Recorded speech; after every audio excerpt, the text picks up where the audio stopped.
Nina Simone, born Eunice Kathleen Wayman on February 21, 1933, in Tryon, North Carolina, was one of the most influential and multifaceted musicians of the 20th century. Known as the High Priestess of Soul, Simone's career spanned over 5 decades, blending jazz, blues, classical music, and folk with deeply personal and politically charged lyrics. Her life story is one of brilliance, struggle, activism, and resilience. This video explores Simone's journey from her early days as a prodigious pianist to her rise as an icon of both music and civil rights. Simone was born into a poor but musically inclined family. Her mother, a strict Methodist minister, discouraged secular music, while her father struggled to make ends meet with various jobs. Despite these challenges, Simone demonstrated an exceptional talent for music from an early age. She began playing the piano at the age of 3 and quickly became known as a child prodigy. Her early exposure to classical composers like Bach, Chopin and Beethoven influenced her musical style, which would later blend these classical elements with jazz and blues. At 12 years old, Simone gave her first classical recital. The event, however, was marred by racial prejudice when her parents were asked to move to the back of the hall to make room for white attendees. This experience left a lasting impression on Simone and fueled her lifelong commitment to fighting racial injustice.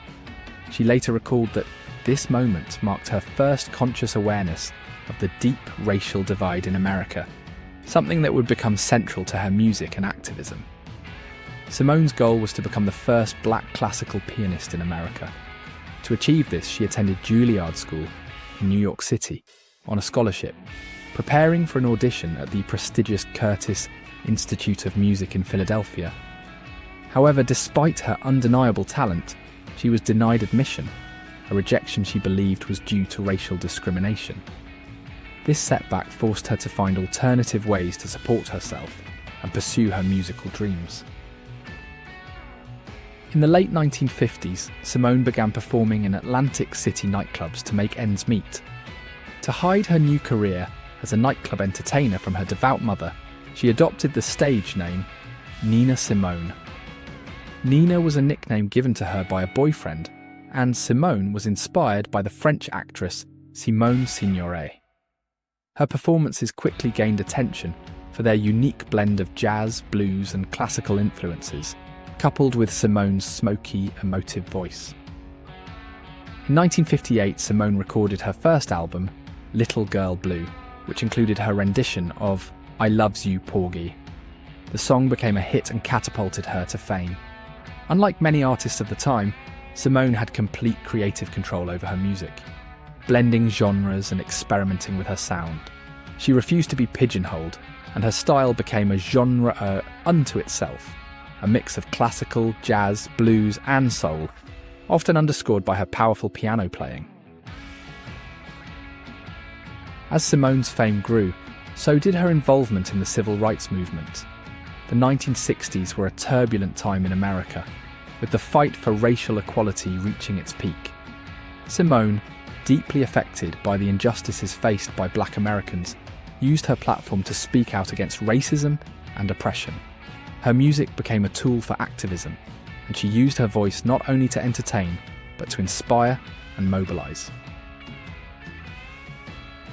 In 1964, Simone released the powerful anthem, Mississippi Goddamn, a song she wrote in response to the 1963 assassination of civil rights leader Medgar Evers and the bombing of the 16th Street Baptist Church in Birmingham, Alabama, which killed 4 young black girls. The song, with its raw and unfiltered lyrics, expressed Simone's rage and frustration with the slow pace of progress and the systemic racism plaguing America. Unlike many protest songs of the time, Mississippi Goddamn was blunt and unapologetic, making it both a rallying cry and a point of controversy. Simone's activism did not stop with her music. She participated in civil rights marches, worked with leaders like Martin Luther King Jr. and Malcolm X, and openly challenged the establishment. Her performances during this period were charged with political energy, and she often spoke directly to audiences about the need for change. This commitment to activism came at a personal and professional cost, as her outspokenness led to her being blacklisted from venues and radio stations that feared her radical views. While Simone's career was flourishing, her personal life was marked by turmoil. Her marriage to Andrew Stroud, a former police detective who became her manager, was abusive and volatile. Stroud's control over Simone's career and finances added to the pressure she felt as an artist and activist, contributing to her mental health struggles. Simone was later diagnosed with bipolar disorder, a condition that went untreated for much of her life and had a profound impact on her behaviour and relationships. In the 1970s, as the civil rights movement lost momentum and her career faced challenges, Simone's disillusionment with America grew. She moved abroad, living in various countries including Liberia, Switzerland and the Netherlands before settling in France. During her time in Liberia, she felt a sense of freedom and liberation that she had never experienced in America, embracing African culture and reconnecting with her roots. However, the move also distanced her from the American music scene, and she struggled to maintain her career without the support of the US industry. Despite her self-imposed exile, Simone continued to perform and record music. Her live performances remained legendary, characterized by their intensity and unpredictability. Audiences never knew what to expect. She could be warm and inviting one moment, then confrontational the next. Her complex persona only added to her mystique as the High Priestess of Soul. The 1980s and 1990s saw a resurgence of interest in Nina Simone's work. Her influence on contemporary musicians and the growing recognition of her contributions to music and civil rights led to renewed acclaim. She returned to the United States for occasional performances, and her music was featured in films and commercials, introducing her to a new generation of fans. In 1987, her song My Baby Just Cares For Me became a surprise hit in the UK after it was featured in a Chanel No. 5 perfume commercial. The renewed interest led to a re-release of her earlier recordings, and Simone found herself once again in the spotlight. Despite the commercial success, she remained wary of fame and critical of the industry's exploitation of her work. Throughout the later years of her life, Simone continued to struggle with health issues, both physical and mental. Her relationship with the music industry remained complicated, and she often expressed frustration with the lack of financial compensation and recognition she felt she deserved. Nevertheless, her influence continued to grow, and her music remained a powerful testament to her talent and passion. In 1993, Simone published her autobiography, I Put a Spell on You, offering insight into her life, her artistry, and her battles with racial and gender discrimination. The memoir, like her music, was candid and unflinching, shedding light on the complexities of her life and career. In it, she expressed her pride in her work as both an artist and an activist, despite the many hardships she faced. Nina Simone passed away on April 21, 2003, in her home in Carry-le-Rouet, France. Her death marked the end of an extraordinary life, but her legacy continues to resonate. Simone's influence extends far beyond her music. She is celebrated as a pioneer who challenged societal norms and used her platform to speak truth to power. Her songs such as To Be Young, Gifted and Black, Cinnamon, and I Wish I Knew How It Would Feel to Be Free remain powerful anthems of liberation, hope and resilience.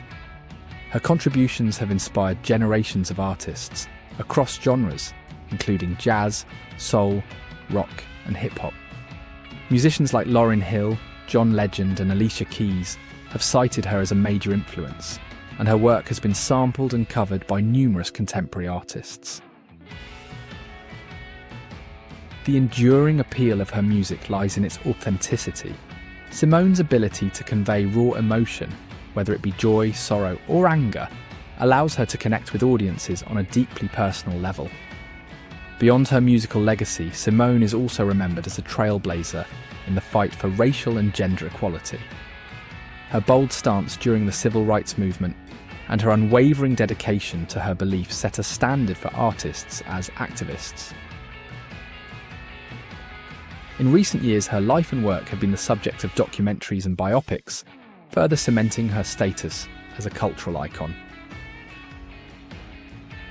What Happened, Miss Simone?, a documentary released in 2015, received critical acclaim and introduced her story to a new generation, highlighting the dualities of her life as both a celebrated artist and a deeply troubled individual. Nina Simone's life and work represent the power of music as a vehicle for change. She was not just a musician, but an artist who used her talent to confront injustice and inspire others. Her story is one of resilience, resistance, and a relentless pursuit of truth, both on and off the stage. Nina Simone's legacy as the High Priestess of Soul endures, and her voice continues to echo as a reminder of the transformative power of art and activism.